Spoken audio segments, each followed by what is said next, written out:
The stars were peaceful in the Cathani system. They had been peaceful for over 3,000 years. Dr. Veltar moved slowly through the crystal halls of the monitoring station, their 6 legs clicking softly on the smooth floor. The sound was musical, like everything else in their world. Veltar was tall and thin with skin that looked like polished silver. Their large eyes were designed to see the beauty in all things. Like all Cathani, they had never known violence. Their people had grown beyond such primitive things long ago. The communication center was quiet. It was always quiet. The Galactic Union had been at peace for so long that most species had forgotten what war even meant. Trade ships moved between the stars. Scientists shared knowledge. Artists created beauty that could be seen from space. This was how intelligent life was supposed to be. But today, something was different. A small light blinked on the long-range scanner. Veltar moved closer to look. The machine was picking up a signal from far away. Very far away. The computer said it came from the outer edge of the galaxy, where no one lived. The signal was weak and broken, but it was definitely made by intelligent beings. Veltar felt excited. A new species meant new friends, new knowledge, new art to share. They started the translation computer and waited. The machine was very advanced. It could understand any language given enough time. Veltar had used it to talk with dozens of species over the years. But this signal was strange. The computer kept stopping and starting. Words appeared on the screen, then disappeared. The machine seemed confused. After many hours, the first words came through clearly. "This is Earth. We need help. They are coming to kill us all." Veltar stepped back from the screen. The words made no sense. Who would want to kill anyone, and why? In the Galactic Union, problems were solved with talking, not killing. More words appeared. "The swarm ships are everywhere. We have been fighting for 3 months. Our cities are burning. Send help if anyone can hear this. Fighting? Burning cities." Veltar felt sick. They had studied ancient history. They knew that long ago some species had hurt each other. But that was before civilization. Before peace, the computer kept working on the signal. More words came through. "We are the human race. Our planet is called Earth. We will not surrender. We will fight until our last breath. But if we fall, warn the galaxy. The Vorthak are coming for everyone." Veltar had never heard of humans or Vorthak. They searched the Union database. Nothing. These were completely unknown species. But the name Vorthak made them feel cold inside. Even the computer seemed to have trouble with that word. When it tried to translate the full meaning, the screen showed the Devourers, the endless hunger, the death of worlds. Veltar called the Union Council immediately. The council met on the beautiful world of Harmony Prime. Representatives from 23 species gathered in the Great Crystal Dome. They were all peaceful people. Plant-eaters, mostly. Their worlds were gardens among the stars. Council leader Zephyra was old and wise. Her people, the Serenity, looked like walking trees with golden leaves. She had guided the Union for 50 years of perfect peace. "This signal troubles me," she said after hearing Veltar's report. "These humans speak of war as if it is normal, as if they expect it." Dr. Minoth from the Science Council was worried about something else. "I checked our star maps. This Earth is in a region we marked as uninhabitable. The computer calls it a Class 12 death world." Gasps filled the council chamber. Everyone knew about death worlds. They were planets where everything tried to kill everything else. Poison air, deadly storms, monsters that ate each other. No intelligent life could exist on such worlds. "Perhaps the computer made an error," suggested Zephyra. "I checked 3 times," said Minoth. "Earth has massive storms, poisonous gases in the air, temperature changes that would kill most of us, and gravity so strong it would crush our bones. Nothing should be able to live there, especially not intelligent beings." The council talked for hours. Some members wanted to ignore the signal. Others wanted to study it more. A few suggested sending a message back, but Earth was too far away. It would take months for any communication to reach them. Finally, Dr. Veltar spoke up. "What if these humans know something we don't? What if living on a death world taught them how to survive things we cannot? If these Vorthak are real, if they really destroy worlds, then maybe we need to learn from people who know how to fight them." "Fighting is primitive," said Council Member Kelana from the Beautiful Ones.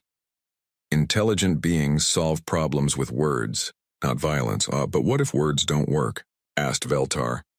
What if these Vorthak don't want to talk? The council fell silent. In 3,000 years of peace, they had never faced a problem that couldn't be solved with patience and understanding. Council leader Zephyra made the decision. We will send a small research ship. Not to fight, but to study. If these humans still exist when we arrive, we will try to understand them. If they are gone, we will learn what destroyed them. And if we find these Vorthak, asked someone, then we will do what we have always done. We will talk to them. We will find out what they want.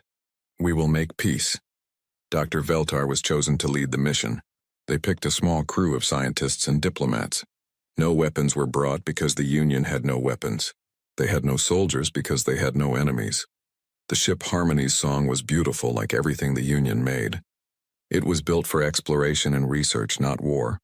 Its hull was white and smooth, decorated with patterns that showed the peaceful nature of its builders. As they prepared to leave, Veltar read the human signal one more time. New parts had been decoded. If anyone receives this message, know that Earth stood firm. We are children of a harsh world, but we will not let evil pass. We fight not just for ourselves, but for all life in the galaxy. If we fall, remember us. If we win, come find us. There is always room at our table for friends. The message was strange. It spoke of fighting and war, but also of friendship and protection. It talked about death, but also about hope. Veltar couldn't understand how these ideas fit together.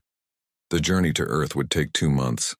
During that time, the crew studied everything they could about death worlds and the species that might live on them. What they learned frightened them. On death worlds, life was always in danger. Creatures had to be strong, fast, and smart just to survive. They had to compete for food and shelter. Some had to hunt and kill to eat. The computer model suggested that any intelligent life from such a world would be aggressive, violent, and dangerous. Maybe we should turn back, suggested Dr. Finara, the ship's psychologist. If these humans are products of a death world, they might be too dangerous to contact. But Veltar couldn't forget the words in the message. The humans had asked for help for others, not just themselves. They spoke of protecting life, not destroying it. Maybe, just maybe, death world life wasn't all bad. As Harmony's song flew through the dark between stars, Veltar wondered what they would find at Earth. Would they discover new friends or new nightmares? Would the humans still be alive? Or would they find only the ashes of a dead world? The answers waited in the darkness ahead, where unknown ships fought an enemy that called itself the hunger that devours worlds. 2 months later, Harmony's song dropped out of faster-than-light travel at the edge of the Earth system. What Dr. Veltar saw through the ship's sensors made their silver skin turn pale. The system was full of ships, but not the kind they knew. These vessels were dark and wrong. They looked like they had grown instead of being built. Long, twisted shapes with surfaces that seemed to pulse like living skin. The computer counted over 50 of them, each one larger than any Union ship. "Those must be the Vorthak," whispered Dr. Finara. "They look like diseases made into ships." But there were other ships, too, smaller ones that moved fast and sharp between the alien monsters. These ships were clearly built by intelligent minds, but they were nothing like Union vessels. Where Union ships were smooth and beautiful, these were angular and hard. They bristled with things that could only be weapons. "Those must be the human ship," said Veltar. "They're still fighting." Captain Zilnara, a gentle being from the Peaceful Waters people, stared at the battle happening before them. "How are they still alive? Those Vorthak ships are 10 times larger." The crew watched in shock as a small human ship flew straight at one of the enormous alien vessels. Instead of firing from a safe distance like any sensible being would do, the human ship got closer and closer until it actually touched the enemy ship. "What are they doing?" gasped Dr. Finara. The answer came in a flash of light. The human ship exploded, taking a large piece of the Vorthak vessel with it. The alien ship spun away, badly damaged. "They killed themselves," whispered Captain Zilnara. "They flew their own ship into the enemy and died." "But why?" asked Veltar. "That makes no sense. Dead beings cannot fight anymore." Before anyone could answer, their communication system came alive. A voice spoke in the language they had learned from the distress signal. "Unknown vessel, this is Commander Sarah Chen of the Earth Defense Fleet. You're in a combat zone. Identify yourself or prepare to be fired upon." Dr. Veltar quickly activated the translation system. "This is Dr. Veltar of the Galactic Union research ship Harmony's Song. We received your distress call. We have come to help. There was a long silence. Then the human voice came back, but it sounded different, surprised. You came all this way because of our message? How many ships did you bring? Ships? We brought one ship. This ship. Another silence. Then something that sounded like laughter, but bitter. One ship. Well, I guess that's better than nothing. Can you fight? Fight? No, we don't fight. We are scientists and diplomats. We came to study the situation and perhaps negotiate with the Vorthak. Negotiate? The human voice was sharp now. Lady, these things don't negotiate, they eat. They consume everything living and move on to the next world. We've been fighting them for 3 months and talking isn't on their menu. Dr. Veltar felt confused. But surely all intelligent life can be reasoned with. Perhaps they simply don't understand that violence is wrong. This time the human definitely laughed, but it wasn't a happy sound. Tell you what, Doc, you try talking to them. We'll keep the bastards busy while you give it a shot. The human ship that had been speaking to them suddenly accelerated toward a group of Vorthak vessels. Veltar watched as weapons fired from both sides. The human ship was much smaller, but it moved like a living thing, dodging and weaving between enemy fire. Patch me through to the Vorthak, Veltar told their communications officer. Dr. Melona worked at the controls. I'm getting something, but it's not like any language I've ever heard. It's more like screaming. The sound that came through the speakers made everyone on the bridge feel sick. It wasn't words.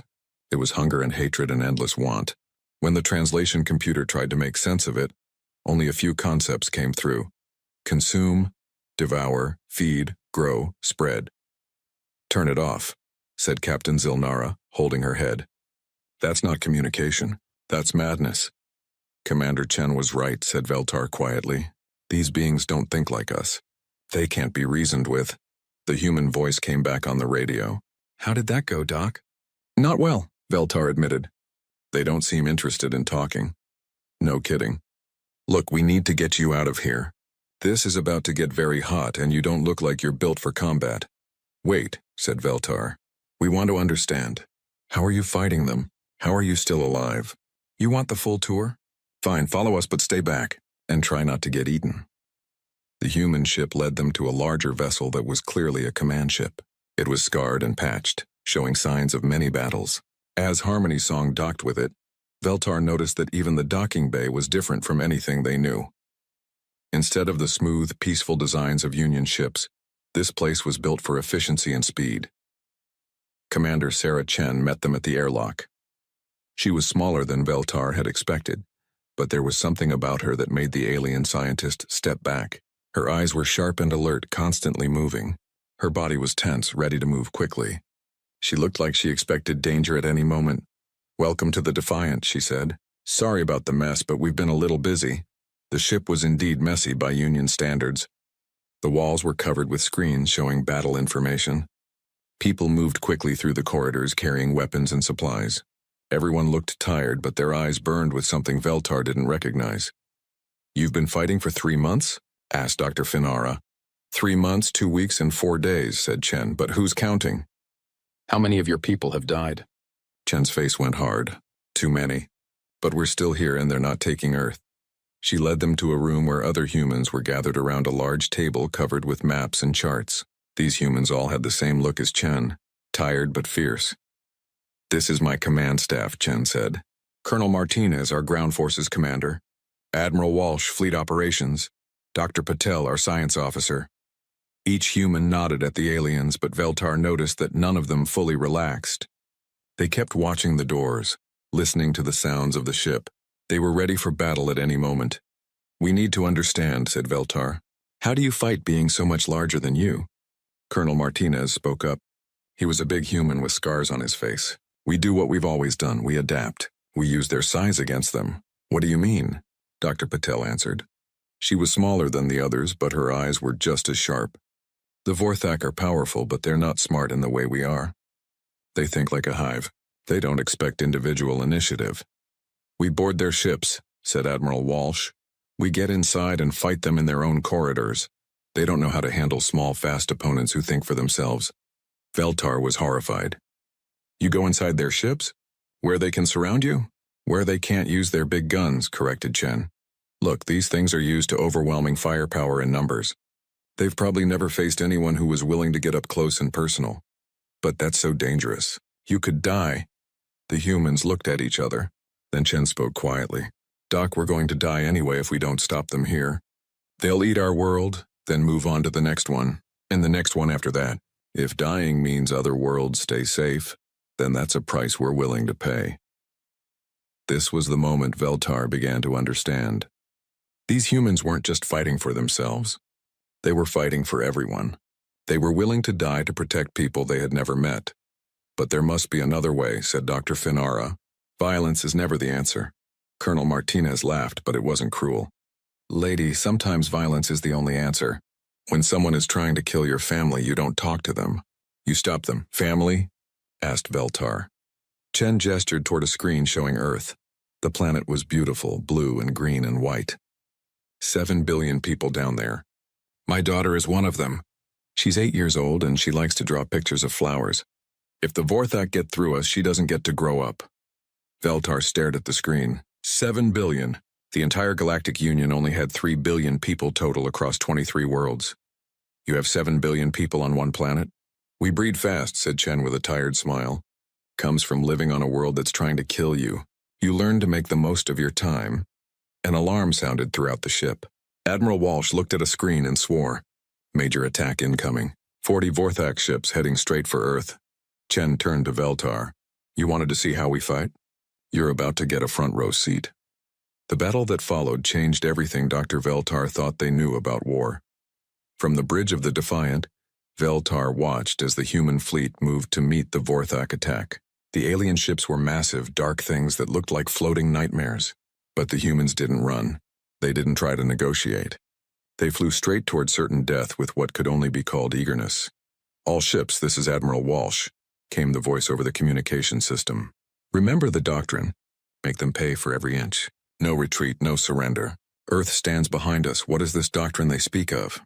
Asked Dr. Finara. Commander Chen looked at the alien scientist with something that might have been pity. The Death World Doctrine. It's how we survive when everyone else thinks we should be dead. On the main screen, the first wave of human ships hit the Vorthak formation. What Veltar saw made no sense by any military theory they knew. The humans didn't stay back and fire at long range. They flew directly into the enemy formation, weaving between the massive alien ships like tiny fish swimming around whales. They're getting too close, gasped Captain Zilnara. The Vorthak will destroy them. Watch, said Chen quietly. A human ship called the Rampart flew directly under one of the largest Vorthak vessels. Instead of firing at the heavy armor on top, it aimed all its weapons at the soft belly of the alien ship. Explosions rippled along the Vorthak's underside. But then the alien ship began to turn, bringing its own weapons to bear on the tiny human vessel. Veltar closed their eyes, expecting to see the Rampart destroyed. Instead, they heard Chen's voice. Rampart, you've got incoming. Execute Plan 7. Copy that, Admiral. Plan 7 it is. The Rampart didn't try to escape. Instead, it flew even closer to the Vorthak ship. So close that the alien's own weapons couldn't target it without hitting itself. Brilliant, whispered Dr. Patel. The Vorthak can't fire at close range without damaging their own ship. Then Veltar saw something that made their silver skin turn white. Human soldiers in spacesuits were leaving the Rampart and flying toward the Vorthak ship. They were going to board it. That's impossible, said Dr. Finara. No one can survive in open space like that. We can, said Colonel Martinez with pride. For a while anyway. Long enough to get the job done. The humans landed on the alien ship's hull and began cutting their way inside with tools that shot controlled fire. Within minutes, explosions began erupting from inside the Vorthak vessel. What are they doing in there? Asked Veltar. Finding the ship's brain, said Chen. Every Vorthak ship has a central control node. Destroy that and the whole ship goes dead. More human ships were executing similar attacks. They would get close, board the enemy vessels, and destroy them from the inside. It was insane by any logical standard, but it was working. But what about the humans who board the ships? Asked Veltar. How do they get back? Chen's face went hard. Some do, some don't. That's the price we pay. Dr. Finara looked horrified. You send your people to die? We send our people to fight, corrected Colonel Martinez. Death is a risk, not a goal. But if it takes my life to save 1 billion others, that's not even a choice. Veltar began to understand something terrible and beautiful.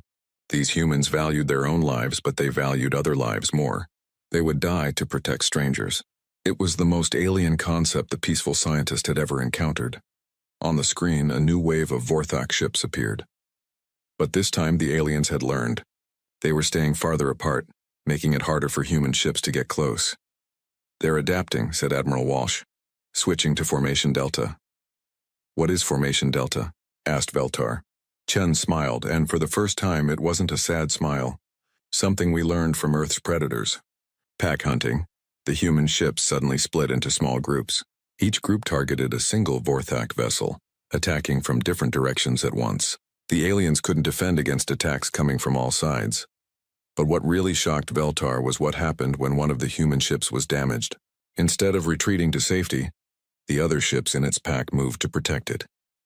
They formed a wall of their own bodies between the wounded ship and the enemy. "They're protecting each other," whispered Dr. Finn Ara. "Pack loyalty," said Dr. Patel. "We don't leave anyone behind if we can help it. Sometimes we'll risk 5 ships to save one, but that's not efficient," protested Veltar. "You're risking many lives for few." "Efficiency isn't everything," said Chen. "Morale is. Trust is. When my people know I'll move heaven and earth to bring them home, they'll follow me anywhere, including into the mouth of hell." The battle raged for 3 hours. When it was over, the Vorthak had lost 20 ships. The humans had lost 8. By any mathematical analysis, it should have been impossible. "How?" asked Veltar. "How do you win against odds like that?" Chen led them to a room where wounded human soldiers were being treated. Veltar expected to see despair and defeat. Instead, they saw something else entirely. The wounded humans were talking and laughing with each other. They shared food and water. They helped treat each other's injuries. Some were badly hurt, but their eyes still burned with that strange fire Veltar had noticed before. "That's how," said Chen. "The Vorthak fight as a hive. When part of the hive is damaged, it becomes a weakness. When one of us is hurt, the rest of us become stronger. We fight for each other." Dr. Patel brought over a young human soldier whose arm was in a cast. "This is Lieutenant Torres. Tell them about the boarding action, Maria." Torres was small, even by human standards. She looked like she should be studying in a library, not fighting in space, but her eyes had the same sharp alertness as the others. "We got inside the Vorthak ship through a breach in the hull," she said. "The interior was like a nightmare. Dark, wet, covered in things that looked like growing organs. The gravity was wrong and the air was poison. How did you survive?" asked Dr. Finara. Torres held up a device that covered her nose and mouth. "Environmental suit and combat drugs. The drugs help us function in conditions that would kill us normally." "Combat drugs?" Dr. Patel explained. "Chemical compounds that enhance human performance under stress. They increase strength, speed, and pain tolerance. They also suppress fear." Veltar was shocked. "You use chemicals to make yourselves less afraid." "Not less afraid," corrected Torres. "More functional while afraid. Fear is useful. It keeps you alive, but sometimes you need to act despite being afraid." "What happened inside the alien ship?" Torres's face went dark. "We found their control room, but we also found something else. Holding cells full of creatures from other worlds. The Vorthak don't just kill, they capture specimens to study and experiment on." The aliens from Harmony's song felt sick. "They take prisoners?" "Not prisoners," said Chen grimly. "Food sources. Living food that they keep fresh until they're ready to consume it." This changed everything. Veltar had thought the Vorthak were simply aggressive, but this was worse. They were cruel. They caused suffering for its own sake. "Now you understand why we fight the way we do," said Colonel Martinez. "This isn't just war. It's extermination. They won't stop with Earth. They'll spread across the galaxy, consuming everything in their path." "But your methods are so violent," protested Dr. Finara. "Surely there must be a more peaceful way." Torres laughed bitterly. "Lady, I used to be a teacher. I taught kindergarten kids how to read. I never wanted to hurt anyone. But when I saw what the Vorthak did to those prisoners..." She trailed off, then continued quietly. "Some things are worth fighting for, some things are worth killing for, and some things need to be stopped no matter the cost."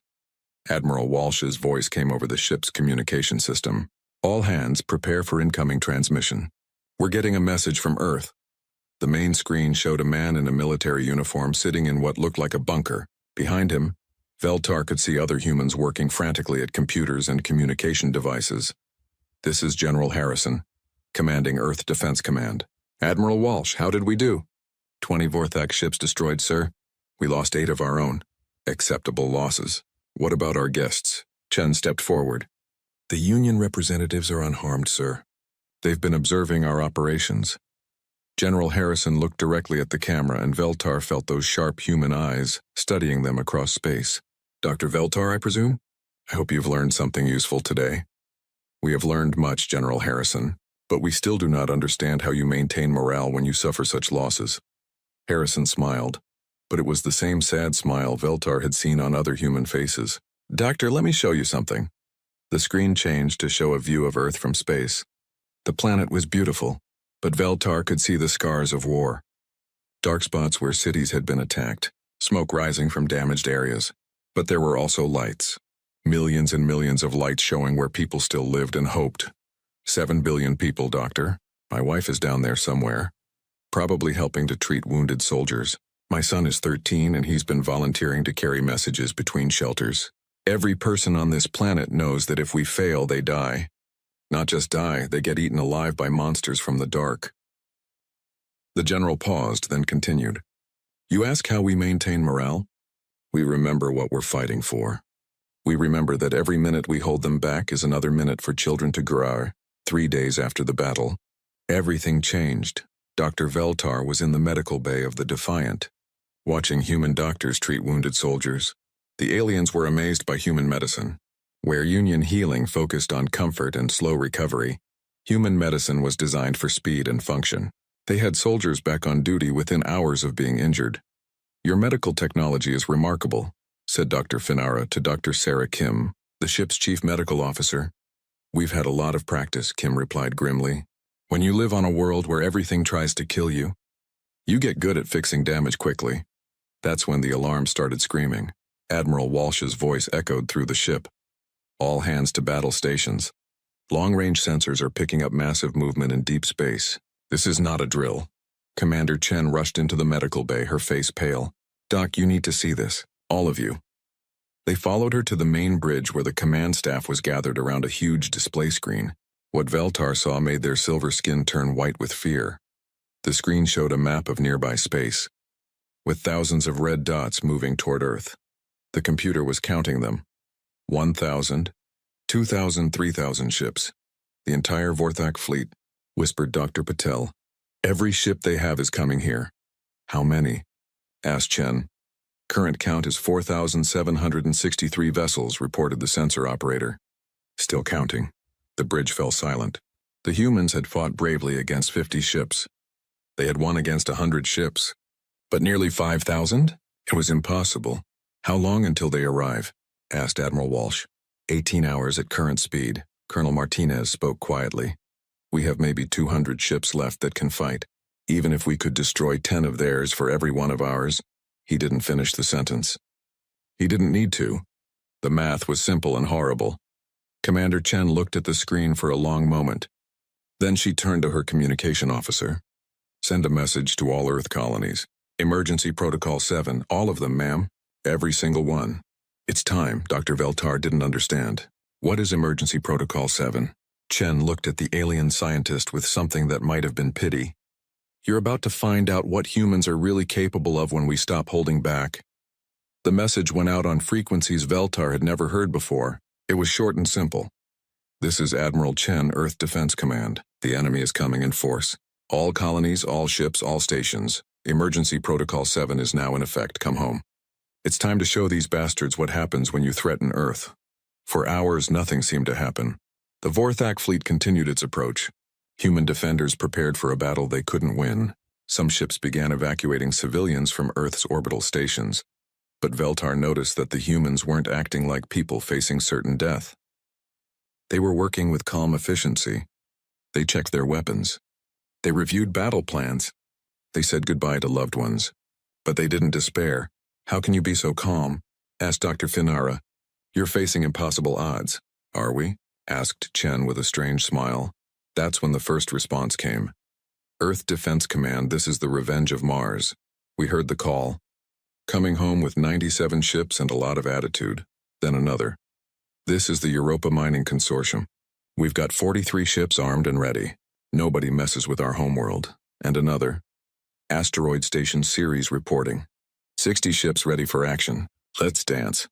More and more voices joined the radio chatter. Ships from mining stations, exploration fleets, research outposts, and colonies Veltar had never heard of. They came from asteroids, moons, and the dark spaces between planets. How many colonies do you have?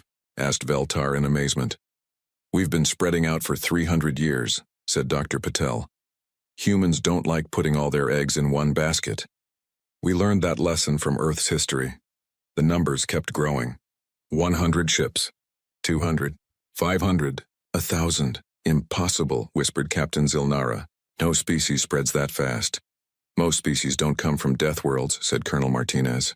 We're good at surviving in places other people think are uninhabitable. By the time the count stopped, over 2,000 human ships had answered the call. They came from every corner of the solar system and beyond. Some were warships built in hidden shipyards. Others were converted mining vessels and cargo haulers. All of them were crewed by humans who had grown up in the harsh environments of space. Admiral Walsh studied the tactical display. It's still not enough. They outnumber us more than 2 to 1. Numbers aren't everything, said Chen. Remember what we learned fighting the first wave. The Vorthak think like a hive. They don't expect individual initiative. We're going to use that against them. She turned to the communication system.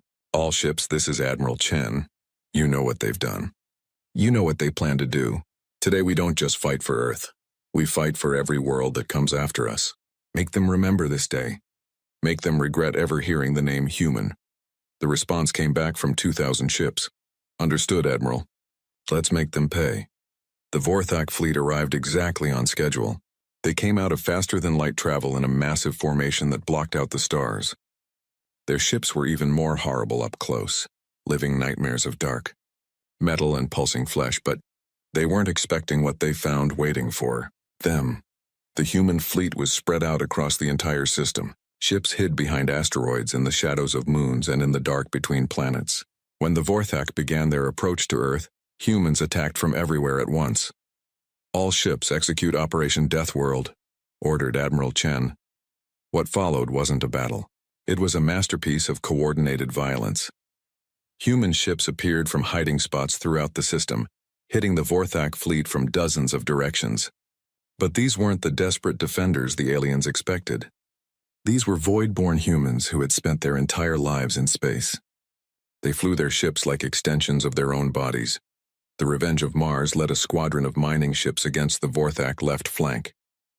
Their cutting tools, designed to slice through asteroids, proved devastatingly effective against alien armor. Ships from the outer colonies used tactics no civilized species would consider.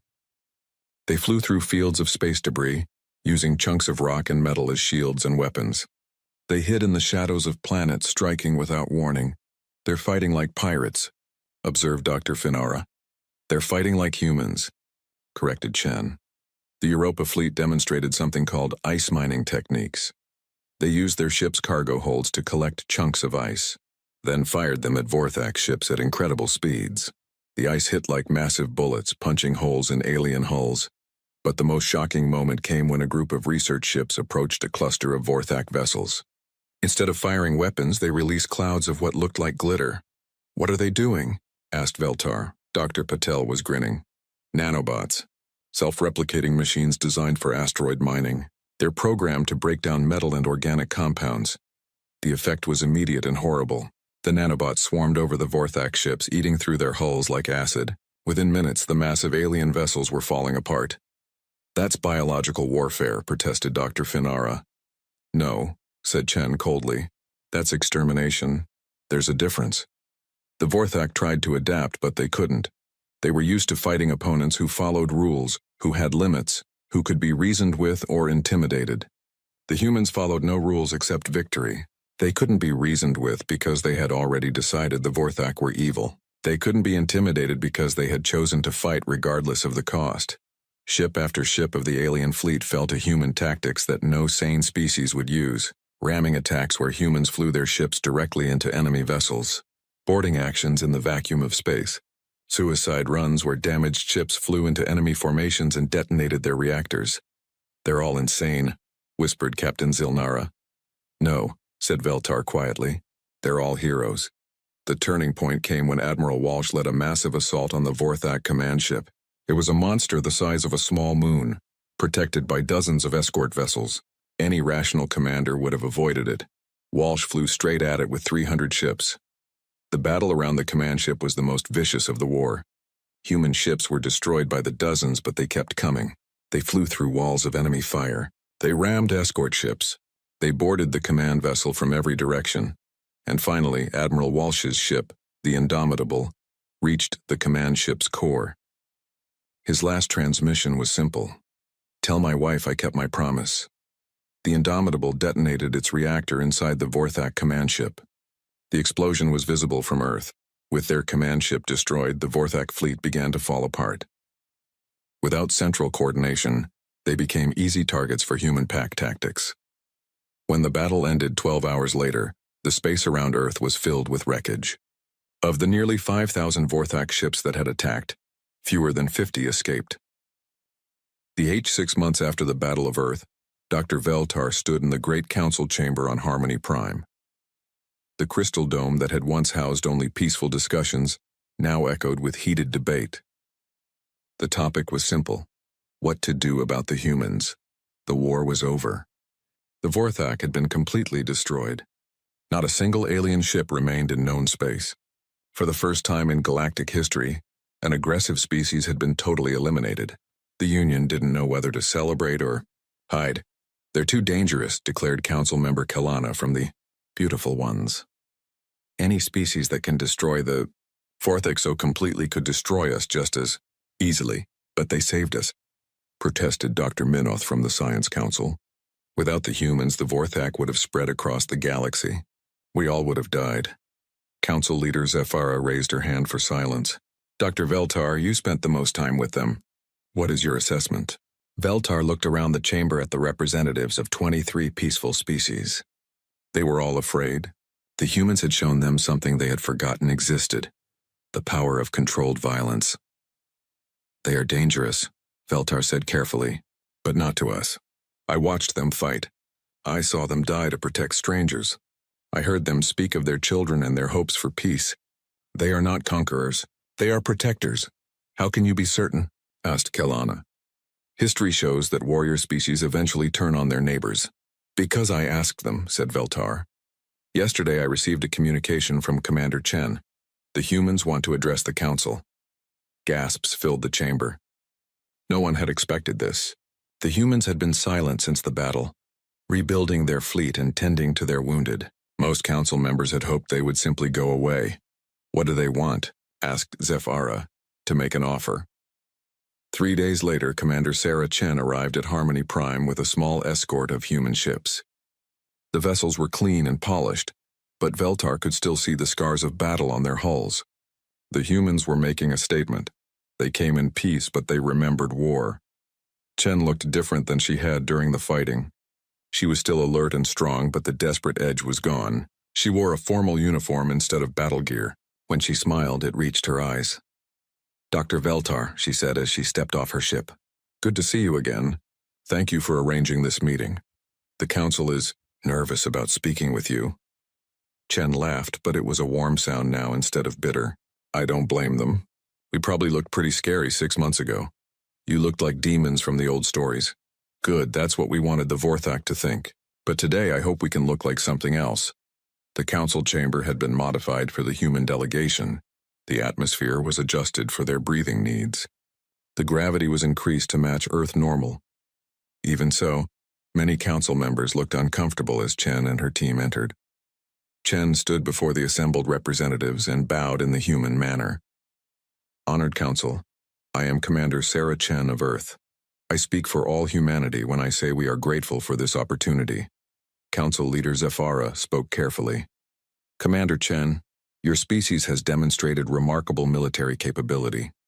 The Council wishes to understand your intentions regarding the Galactic Union. That's why I'm here, said Chen, to make you an offer, and to ask for something in return. What do you want from us? Asked Kelana suspiciously. Friendship, said Chen simply.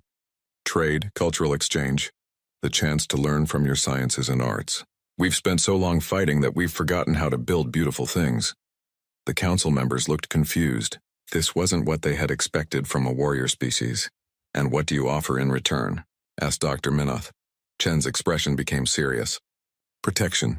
We offer to be your guardians. The chamber erupted in nervous whispers. Guardian was a concept that hadn't existed in Union space for thousands of years. Explain, said Zafara. Chen activated a holographic display that showed the galaxy.